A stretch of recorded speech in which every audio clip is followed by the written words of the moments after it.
Bom dia a todos, vamos começar mais um React, dessa vez com um vídeo de Laura Sabino, sob o título de Quem foi Marighella e por que ele incomoda a direita. Título estranho, né? Deveria ser Porque ele incomoda a esquerda, né? Bom, vamos lá ver. Só que antes, deixa eu dar aqui um recado. Lembro a todos que estão abertas as inscrições do meu curso Simbolismo da Gastronomia. É nesse curso que eu te ensino que a alimentação vai muito além do mero prazer dos sentidos, podendo ser mesmo até espiritual. As matrículas vão até quinta e você ainda vai ganhar esse livro aqui como bônus, né? Que é o Metafísica da Gastronomia que eu escrevi. Para se inscrever é só clicar no link que está na descrição. Bom, vamos lá. Começando esse vídeo. Meu nome é Laura Sabino. Para quem já me conhece, meu nome é Laura Sabino também. Como vocês sabem, né, o filme do Marighella saiu finalmente e vem levantando muito debate. Eu já assisti algumas vezes e eu confesso que eu gostei do filme. Eu acho que ele pode sim ser usado como um instrumento pedagógico bom para explicar sobre Marighella, muito embora ele não seja um filme biográfico e embora ele também não seja um filme que conte toda a vida do Marighella, né? Ele tem um recorte muito claro, né? Um recorte temporal muito claro. A gente está cansado de saber o quanto que a luta armada no Brasil é demonizada, o quanto que o Marighella ele foi pintado ao longo dos anos como um monstro. Eu acho que esse filme ele humaniza, sim, retrata ele como um homem que lutou pelo seu país. Mas ainda assim, ele não é um filme que você sai do cinema. Bom, eu não assisti a esse filme, nem pretendo assistir, né? E é aquela velha história, né? Guerrilheiro lutando pelo país. Eles não lutavam pelo país, lutavam pela causa comunista, né? Estava a serviço do mau comunismo, né? Da Internacional. Sabendo sobre a vida e a trajetória do Marighella. Esse vídeo ele tem como objetivo fazer uma introdução para você sobre a trajetória do Marighella. E assim, eu espero que vocês gostem e, na moral, dá uma força pro meu canal, porque esse vídeo daqui deu muito trampo pra fazer. Pra vocês terem ideia, eu li tipo 2 livros do Marighella em uma semana para fazer esse vídeo aqui para vocês. Então assim, ó, gente, se inscrevam no canal, ativem o sininho, curtam. E é isso. Carlos Marighella nasceu em Salvador no dia 5 de dezembro de 1911.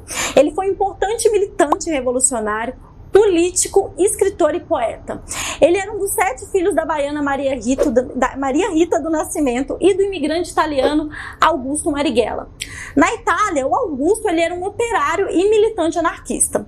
Já que no Brasil, ele abriu sua própria oficina mecânica e não continuou com sua militância sindical organizada, mas ele se manteve ali com as ideias de esquerda.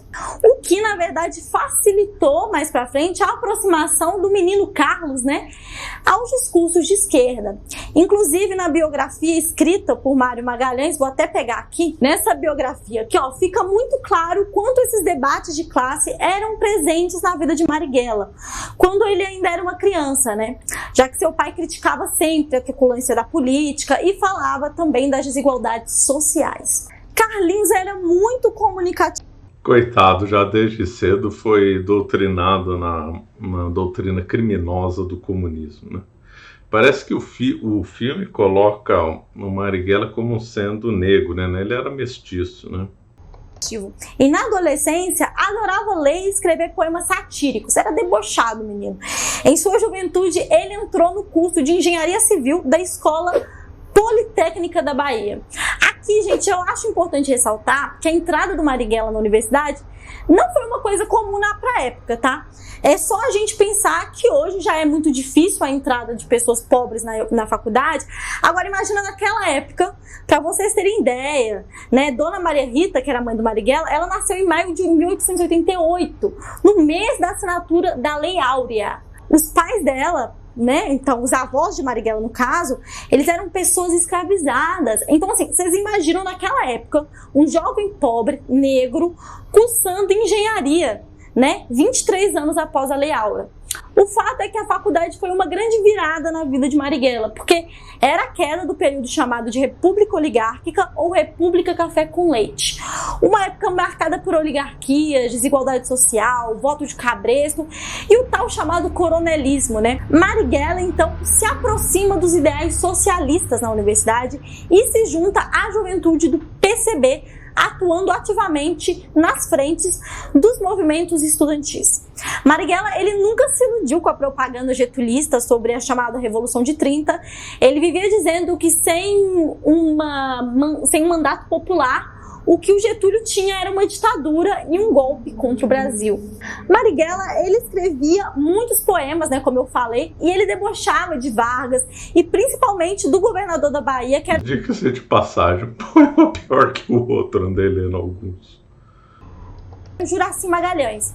Os seus poemas, eles logo começaram a ganhar visibilidade nos saraus, depois nos festivais e logo passou a circular na cidade. Acreditem, a primeira prisão do Marighella aconteceu em 32 e foi por causa de um poema. Ao sair da prisão, Marighella até que tentou retomar ali seus estudos, mas suas notas murcharam, ele parecia mais empolgado em escrever poemas do que... Aqui é uma coisa, ele foi preso inicialmente antes do golpe do Getúlio de 37, né? Ao contrário do que muitos imaginam, o Getúlio antes de 37 já estava prendendo pessoas por delito de opinião, e aí depois de 37 a coisa ficou pior. A grande diferença é que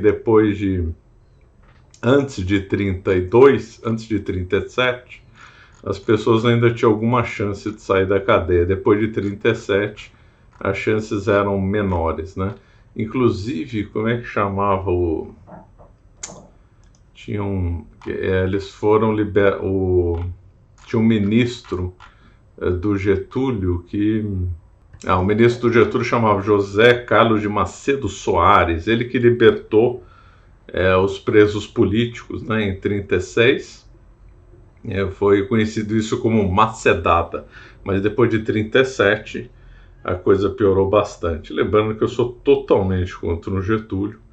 Getúlio destruiu esse país. Um curso em si, e em dezembro de 1934 ele foi suspenso da universidade por panfletar dentro do espaço. Nunca mais ele retornou. Entre os dias 23 e 27 de novembro de 1935... Ou seja, era um militante comunista agitador, como está cheio dessa universidade, né? Aconteceu a chamada Intentona Comunista, também chamada de Revolta Vermelha ou Levante Comunista. Você vê o erro do Marighella, né? Em vez dele ter seguido a faculdade de engenharia, ter se formado engenheiro, ter constituído família, ter sido uma pessoa honesta, trabalhadora, teria um futuro muito melhor. Aí foi seduzido por essa criminosa doutrina comunista, né? Passou a ser um panfletário, a ser agitador, e aí teve a vida completamente destruída, né? Indo para o lado do mal, né? Às vezes as pessoas perdem a oportunidade que aparece na vida. Eu prefiro Revolta Vermelha, eu acho melhor. Que foi uma tentativa de se construir uma revolução brasileira. Encabeçada por Olga Benário e Luiz Carlos Prestes, o movimento foi construído pelo PCB, ANL e do Comiter. A tentativa fracassou, muita gente foi presa, muita gente foi morta, muita gente foi torturada, e Getúlio Vargas usou essa revolta para justificar a instauração de sua ditadura e o aprofundamento de políticas de censura da imprensa e de seus opositores. Foi em 1936, quando tinha 25 anos, que Carlos Marighella foi transferido para o Rio de Janeiro com a missão de contribuir para a reorganização do partido após o fracasso da Revolta Vermelha. Lembrando nessa época que o PCB era o partido, né? Ainda não tinha tido a cisão com o PCdoB. O PCB recebia ordens diretas de Moscou, né? Ele pertencia à Internacional Comunista e recebia ordem diretamente de Moscou. 1º de maio, já sob a ditadura varguista, Marighella foi preso pela segunda vez e torturado por 6 meses. Ao sair da prisão, ele foi direto para a clandestinidade, já que na ditadura do Estado Novo, comunistas eram mortos, censurados, presos e torturados. Ao sair da prisão, Marighella continuou se dedicando principalmente aos escritos de poemas, de texto. Lembrando, foi o que eu falei, o Estado Novo a partir de 37. Antes de 37, as pessoas ainda tinham chance de sair da prisão. Depois de 37, aí já ficava bem mais difícil. A formação política de outras pessoas, eventos culturais e atividades militantes de modo geral. Nessa época, o PCB tinha muita força política com parte dos trabalhadores, sobretudo os trabalhadores urbanos, por causa ali da enorme presença e atuação junto dos sindicatos. O PCB não tinha penetração popular nenhuma. Isso é lenda. O comunismo no Brasil era movido por meia dúzia de gato pingado, de agitadores que explodiam bombas. Na Primeira República também explodiam bombas em fábricas, etc. E aí, como dava uma visibilidade enorme, parecia que o Brasil estava fervendo. É nada. A população brasileira odiava o comunismo, não tinha apoio popular nenhum. Era feito de um grupelho de agitadores e comunistas amando de Moscou, obedecendo uma potência estrangeira. Ficam falando de nacionalismo, mas eles obedeciam Moscou, né? Ridículo. Aliás, Partido Comunista Brasileiro é ridículo, devia ser Partido Comunista Soviético com ação no Brasil, algum nome similar seria mais honesto falar.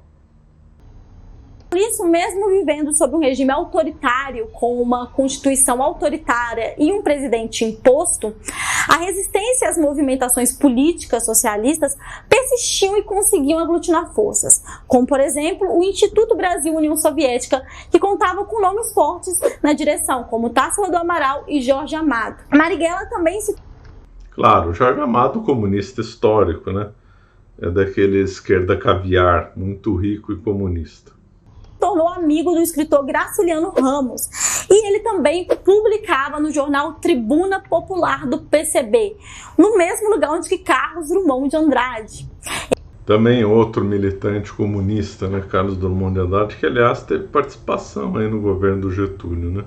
Em 1939, né, claro que ele estava fazendo tantas as movimentações, o Marighella acabou se tornando preso político pela 3ª vez. Ele foi torturado mais uma vez na Delegacia de Ordem Política, né, que é o DOPS, de São Paulo, enquanto ele se negou a fornecer informações sobre outros poetas, militantes e sobre o partido para a polícia. Dessa vez, ele ficou preso por 6 anos, passando por 2 prisões. A primeira no presídio de Fernando de Noronha e depois na da Ilha Grande, no litoral do Rio de Janeiro. Nesse período, o Marighella dedicou seu tempo a estudar, confeccionar artesanato, organizar peças de teatro dentro da prisão. Além disso, ele alfabetizou companheiros e aprendeu a falar inglês.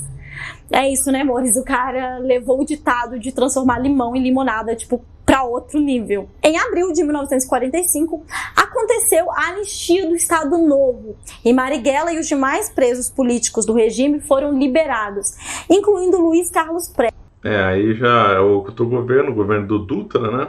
Teve anistia. No governo do general Góes Monteiro, o PCB voltou à legalidade e começaram as movimentações para a filiação e construção de candidaturas. Não teve governo do Góes Monteiro, era ministro, né? Próprias. Ainda em 1945, Marighella retorna à Bahia, onde promoveu sessões de filiação e construções de comitês democráticos populares. Nessa época, Marighella se candidatou ao cargo de deputado e foi eleito deputado constituinte. Nesse período, Marighella pôde, digamos assim, viver um pouco, né? O PCB havia... Também foi eleito deputado o Jorge Amado também, né? E o PCB fez um projeto para proibir imigração de japoneses para o Brasil, né? Eleito diversos deputados federais, 40 deputados estaduais, inclusive o Carlos Prestes tinha vencido como senador. Parecia ali um momento para, enfim, respirar, né? Marighella trabalho dele, ele se envolveu brevemente com a militante Elisa Santos Sé, e desse relacionamento nasceu o filhinho dele, o primeiro e único filho que Carlos Marighella teve, também chamado Carlos. Mas como vocês sabem, a alegria durou pouco. Em 1948, Marighella teve seu mandato cassado. Para entender isso, vocês precisam se situar em que período histórico nós estamos falando. A União Soviética havia derrotado o nazismo 2 anos atrás e estava com a moral lá em cima. Em 1948 começou a Guerra Fria, onde os Estados Unidos estavam garantindo um jeito de que o mundo não se rendesse às ideias. A Guerra Fria começou um pouco antes, né? Mas aí o Dutra estava alinhado com os Estados Unidos e daí esse movimento, né? E aos ideais comunistas. Portanto, em 1948, o governo Dutra, por orientação do governo estadunidense, caçou todos os políticos filiados a partidos comunistas. Marighella, mais uma vez, foi obrigado a voltar para a clandestinidade. Nesse período, ele conheceu a secretária Clara Schaff, que trabalhava para a bancada do PCB. Ela foi a mulher com que ele viveu um romance que durou até o final de sua vida. Na clandestinidade, Marighella ocupou muitos... Essa Clara Schaff era descendente de judeus, né? Militante comunista de origem judia. Cargos na direção do PCB. Passou os anos de 1953 e 1954 na China para... Foi para a China conhecer a maravilha lá na China, né? O Mao Tse Tung tinha conseguido o poder lá, vencer o Chiang Kai-shek, infelizmente, em 1949, e aí instalou lá uma das ditaduras mais brutais da história da humanidade, matando dezenas de milhões de pessoas, né? Então foi essa maravilha que ele foi conhecer lá na China.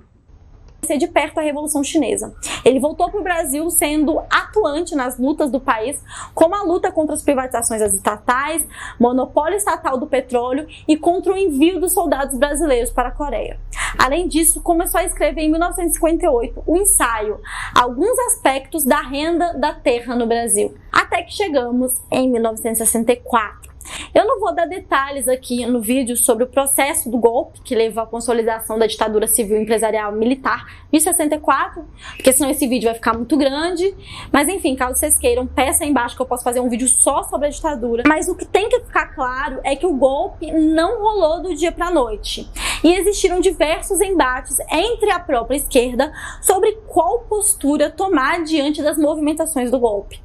Marighella que defendia que era o momento de um conflito entre esses grupos, né, uma resistência militar, enquanto Giocondo e outros dirigentes do PCB concluíram que Jango estava politicamente derrotado e a resistência armada resultaria em uma guerra civil com muitas mortes e que não teria sequer chances de impedir o golpe. Pouco tempo depois do golpe... Em 1962, teve a cisão entre o PCB e o PCdoB. O PCdoB se alinhou com uma linha chinesa, com uma linha que ia defender a guerrilha rural, completamente delirante, né? E o PCB, né, o PCdoB, saiu, né, um grupo minoritário do PCB, acabou defendendo a guerrilha rural, se alinhou com a China, né? Uma visão completamente arcaica, ridícula do Brasil, PCdoB, PCB também, mas do PCdoB conseguia ser pior do que o PCB. O PCB ia abandonar qualquer coisa relacionada à luta armada, ele queria fazer uma frente democrática, né? E eis que Marighella caminhava tranquilamente pelo centro do Rio de Janeiro quando ele começou a desconfiar que estava sendo perseguido por agentes da repressão. Com medo, ele começa a pensar em que lugar ele poderia se esconder. Naquele momento, ele foi num lugar onde que ele sabia que estava cheio e que estava, inclusive, cheia de crianças, né? Ele entra no cinema. Por alguns segundos ele acreditou que isso evitaria a ação dos agentes, mas nem estar em público diante de várias crianças impediu que os militares interrompessem a sessão e o baleassem. Marighella foi baleado e preso mais uma vez. Com a diferença que todo esse fato, né, e o jeito que se deu, teve uma repercussão muito grande e muito negativa. Tanto tanto que ele foi libertado em 1965 por decisão judicial, porque a prisão teve muita repercussão, muitos artistas demonstraram apoio a ele. O regime militar ele era recente e se viu obrigado a aceitar o habeas corpus. No ano seguinte, Marighella chegou à conclusão que a luta armada deveria ser uma frente de resistência naquela conjuntura para impedir a consolidação e a intensificação da ditadura. Carlos Marighella aprofundou as divergências com o Partido Comunista, criticando seu imobilismo, e ele escreveu muitos poemas em que falava sobre a necessidade de uma resistência radicalizada. O mais famoso foi o Rondô da Liberdade. O Marighella publicou o livro Por que Resistir à Prisão, onde ele escreveu a tão temida palavra guerrilha. Não podemos esquecer que em 1966, Marighella soltou o livro A Crise Brasileira, onde defendia abertamente uma insurreição armada. No dia 10 de dezembro de 1966, Marighella escreveu uma carta direcionada ao PCB, onde pediu para sair da executiva do partido devido a diferenças inconciliáveis. Depois de 32 anos, a saída do Marighella do partidão já estava desenhada. Naquele período, existia uma aproximação e uma espécie de acordo entre Fidel Castro e Leonel Brizola. Isso porque o Brizola ele sempre promoveu ações de solidariedade ao povo cubano. Marighella, que continuava na clandestinidade, viajou para o Uruguai, que era onde o Brizola estava exilado. Lá ele ficou acordado que Marighella iria para Cuba. É triste Brizola, né? Uma das figuras mais demagógicas da história do Brasil, um fulano horroroso, né? Com ideias ultrapassadas. Outra esquerda caviar também defendia a reforma agrária no Brasil, socialismo, e tinha fazenda lá no Uruguai. É um tipo horroroso, né? Quem quiser ter paciência e ver o discurso demagógico, né, no YouTube, tem um monte. Junto de outros militantes brasileiros. Em julho, Marighella viajou para Havana, onde participou da conferência da Organização Latino-Americana de Solidariedade. A ida de Carlos a Cuba deu tão certo que anos depois, já em maio de 69, o Serviço Nacional de Informações Brasileiros elaborou um relatório com base em uma delação de um desertor da inteligência cubana. E ele disse o seguinte: Marighella é atualmente o único líder revolucionário brasileiro recebendo reconhecimento e apoio de Cuba, tendo Fidel Castro dito, inclusive, que põe sua esperança em Marighella. Mas voltando aqui na história... Então, só por isso você vê como esse Marighella era ruim, né? Por Fidel Castro elogiar. Quem o Fidel Castro critica é que fulano é bom, quem ele elogia é que é ruim. No 6º Congresso Estadual do PCB, em São Paulo, Marighella e outros militantes defenderam a criação de guerrilhas e foram expulsos do partido. Em fevereiro de 68, Marighella, Joaquim Câmara, Rafael Marizete e Zilda Xavier criaram a maior guerrilha contra a ditadura no Brasil, a Ação Libertadora Nacional.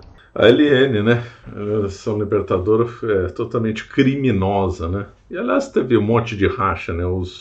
Os guerrilheiros, ou melhor dizer, terroristas, não se entendiam, né? Aí ficavam brigando entre eles. A ALN. Não é verdade que a ALN roubava civis, trabalhadores, comércios ou pequenas lojas. Os assaltos aconteciam em bancos, redes de lojas milionárias e Não é bem assim, está previsto, daqui a pouco eu vou ler uns trechos, ações em hospitais, né? O Manual de Guerrilha Urbana do Marighella prevê ação terrorista em hospital, para ter um nível dessa turma. Costumavam interceptar também cargas de armas. O grupo tinha como objetivo fornecer uma infraestrutura de resistência armada aos trabalhadores urbanos, estudantes e os mais distintos grupos de resistência. Afinal de contas, eram tempos repressivos em que militantes eram mortos e torturados apenas por existir, ou lançar uma música, poema ou peça de teatro, né, que desagradava. Lembrando que eu não totalmente contra o regime militar, já escrevi um vídeo aí, na realidade o regime militar acabou transformando todos esses criminosos e assassinos em vítimas, né? As militares. As torturas aplicadas pela ditadura iam desde palmatória, cadeira de dragão, pau de arara, eletrochoque, estupros, algumas vezes feitos com ratos, baratas, pedaço de madeira e mutilação. Além disso, os militares eles não poupavam bebês e crianças, além de dizimar povos indígenas. voltando à ALN, como está descrito no livro do Mário Magalhães, o viés militar do movimento não impediu que as lideranças ajudassem ali na construção de greves e ações populares. Como, por exemplo, a primeira greve que aconteceu desde 64, que aconteceu depois de 64, aconteceu em Contagem, em que mais de 6 mil metalúrgicos pararam.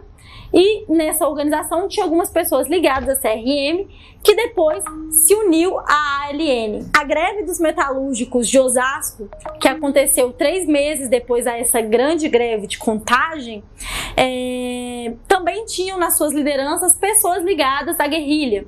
Além disso, existia uma relação muito próxima de camaradagem e respeito entre Marighella e a ANL com os padres dominicanos. Sim, verdade. Os padres lá do convento dos dominicanos lá nas Perdizes, um bando de traidores, né? Um bando de... muitos são infiltrados, né, na realidade, mas são traidores. O mais famoso deles é o Frei Beto. Alguns até não aguentaram o tranco e acabaram denunciando outros, né, sobre tortura e ameaça. E realmente uma tragédia, né? A teologia da libertação e esses padres traidores realmente apoiaram aí a guerrilha, né? Imagina tentar harmonizar marxismo. Marx tinha ódio da religião, Lenin também. Eles quiseram harmonizar isso com a religião católica, né? Um bando de traidores. Que ajudavam na resistência contra a ditadura. Não posso esquecer que em julho de 69, Marighella escreveu o Mini Manual do Guerrilheiro Urbano, um pequeno livro que tinha o objetivo de ajudar e orientar movimentos revolucionários que queriam utilizar as táticas de guerrilha. No dia 15 de agosto... Pronto, vamos ler aqui alguns trechos do Manual do Guerrilheiro Urbano. Batida, lembrei por causa do hospital. Batidas. As batidas são ataques rápidos em estabelecimentos localizados na vizinhança e até o centro da cidade. Prevê delegacia hospital, quer dizer, o criminoso do Marighella prevê atacar hospital, veja só, né? Impressionante. Vamos ver aqui mais alguns trechos, espera aí. Aqui, mais alguns. No Manual de Guerrilha Urbana do Marighella está escrito: exterminação física dos chefes de assistência das Forças Armadas e da polícia. Ou seja, ele pregava o assassinato puro e simples. Previa expropriação dos bens. E a frase dele: é necessário que todo guerrilheiro urbano tenha em mente que somente poderá sobreviver se está exposto a matar os policiais e todos aqueles dedicados à repressão. Da ideia de armas, né? A metralhadora ideal para o guerrilheiro urbano é a NA calibre 45, ele também fala que a 38 era muito boa e tal. Defende o terrorismo puro e simples, né? Os modos de ação do terrorismo urbano são assaltos, invasões, ocupações, emboscada, táticas de rua, greves, deserções, libertação de prisioneiros, execuções, sequestro, sabotagem, e está previsto expressamente terrorismo, propaganda armada e guerra de nervos. Ou seja, ele, nesse manual, que é um manual criminoso, né, um manual realmente feito por uma pessoa que tem mentalidade de assassino, prevê jogar bomba, fazer ataque mesmo em hospitais, ele prevê matar gente inocente. Quer dizer, uma coisa completamente criminosa, né? De 1969, aconteceu mais uma ação grandiosa da Ação Libertadora Nacional, e foi na cidade de São Paulo. Diferente das ações comuns que tinham como objetivo conseguir dinheiro para financiar a resistência ou libertar prisioneiros, eu estou falando dessa ação aqui, ó. Atenção, está no ar a Rádio Libertadora. Um dos grandes empecilhos que toda a resistência enfrentou e ainda enfrenta, diga-se de passagem, é a capacidade de difundir suas ideias e suas ações. Quer dizer, ela fala que a Laura Sabino cita o Manual do Guerrilheiro Urbano como ajudar os outros, como se fosse um manual teórico, bem construído, de vários elementos elevados, que buscasse harmonia entre as coisas. Não, o Manual de Guerrilha Urbana é um manual feito por um assassino para outro assassino. Ele é absurdo. É uma peça completamente criminosa. Tem PDF na internet, só pesquisar lá, Manual do Guerrilheiro Urbano do Marighella, e está lá escrito. Não precisa acreditar em mim, só ler. é uma peça de ódio e de crime. E o pessoal fica falando, não, ele escreveu um manual de guerrilha para ajudar os outros como se fosse uma coisa boa, uma coisa feia, uma coisa completamente criminosa. Às 8h30 daquela sexta-feira, a Rádio Nacional Paulista, afiliada da Rede Globo, foi tomada por uma voz que dizia: atenção! Em um manifesto sobre a luta armada foi lido ao vivo. Sem dúvidas, um dos momentos mais marcantes no Brasil. Em menos de um ano que o movimento existia, Marighella já foi apontado como inimigo número 1 da ditadura, gente, não é por menos. Em 4 de setembro de 1969, a ALN e o MR8 promoveram a ação mais marcante da resistência armada brasileira: o sequestro do embaixador norte-americano Charles Elbrick. Como vocês sabem, né, os golpes aplicados na América Latina foram financiados pelos Estados Unidos, e essa ação teve um grande simbolismo e uma importante função. O embaixador foi liberado após e mediante a divulgação de um manifesto político que lançava luz sobre a guerrilha urbana no Brasil. Ele também, graças a essa ação, libertou 15 presos políticos que estavam sendo torturados nos porões do DOPS. Até que na noite de 4 de novembro de 1969... Se não me engano, entre eles estava o José Dirceu, né? Carlos Marighella foi assassinado em São Paulo em uma emboscada comandada pelos delegados do DOPS, o delegado Sérgio Paranhos Fleury. E a emboscada foi criada a partir de tortura de freis dominicanos que tinham relações com Marighella. Carlos foi encontrado com 5 tiros, um deles disparados a menos de 8 centímetros do seu peito. A família nem pôde se despedir, porque horas depois seu corpo foi enterrado como indigente no cemitério da Vila Formosa. Em 1979, Oscar Niemeyer conseguiu que os restos de seu amigo Marighella fosse transferido para um túmulo que ele comprou em Salvador. Eu queria falar também sobre uma falsa polêmica que tem acontecido pelo filme, de que Elke Marighella era ou não negro. Bom, é público que ao longo de sua vida Marighella sofreu ataques de cunho racista, como em 1947, quando ele criticou Altamiro Requião. O Requião respondeu: não permito que elementos de cor como Vossa Excelência interrompam o meu discurso. Essa foi uma das vezes em que ele sofreu ataque racista publicamente. O que eu sei é que ele nunca foi lido realmente como uma pessoa branca, né? Além disso, existem várias passagens em várias biografias em que Marighella se refere a ele mesmo como um mulato apaixonado pelo Brasil. Eu sei que o termo mulato hoje já caiu em desuso, ou deveria ter caído em desuso, né?